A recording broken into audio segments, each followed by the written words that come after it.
একদম নীরব রাত, দিল্লির সুলতানের দরবারে ভেসে আসছে পদধ্বনি। ইতিহাস বলে সে সময় সিংহাসনের পেছনে দাঁড়িয়ে ছিল এক রহস্যময় নাম, মালিক কাফুর। সে ছিল একজন দাস, দক্ষিণ ভারতের দেবগিরি অঞ্চল থেকে ধরে আনা হয়েছিল তাকে দিল্লিতে। কিন্তু ভাগ্যের চাকা ঘুরল যখন আলাউদ্দিন খিলজি তার মেধা, বুদ্ধি আর যুদ্ধ কৌশলে খুঁজে পেলেন এক নতুন সম্ভাবনা। দরবারে তার পরিচয় হলো এক খোঁজা হিসাবে, কিন্তু যুদ্ধক্ষেত্রে তিনি ছিলেন আগুনের মতো নির্মম।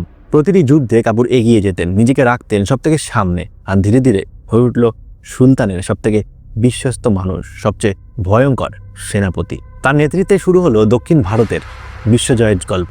দেবগিরি, ওরাঙ্গাল, মাদুরাই, একের পর এক পতন ঘটল বহু শক্তিশালী রাজ্যের। ইতিহাসকদের মতে আলাউদ্দিনের কাছে কাপুরের প্রভাব এতটাই বেশি ছিল যে অনেকেই তাকে বলতো সিংহাসনের নীরব ছায়া শাসক। তবে এই গল্পের একটা অন্ধকার দিকও আছে। সুলতানের শেষ বয়সে দরবার জুড়ে চক্রান্ত, ষড়যন্ত্র আর ক্ষমতা দখলের লড়াই। অনেকে দাবি করেন কাপুর এই সুযোগেই দখল নিতে চেয়েছিলেন দিল্লির ক্ষমতা।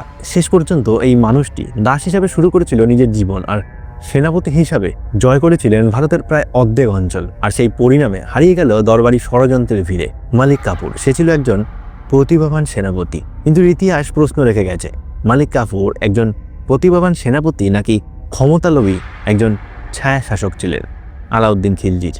উত্তর আজও ঝুলে আছে ইতিহাসের পাতায়। কেমন লাগলো ভিডিওটা কমেন্ট করে জানাবেন। ভালো লাগলে লাইক, শেয়ার করবেন, চ্যানেলটি সাবস্ক্রাইব করে নেবেন। ইনস্টা, ফেসবুক থেকে দেখে থাকলে অবশ্যই চ্যানেলটি ফলো করবেন। শর্ট সেকশনে যান, স্ক্রল করতে থাকুন, প্রচুর ভিডিও আছে, দেখে জানাবেন কেমন লাগলো।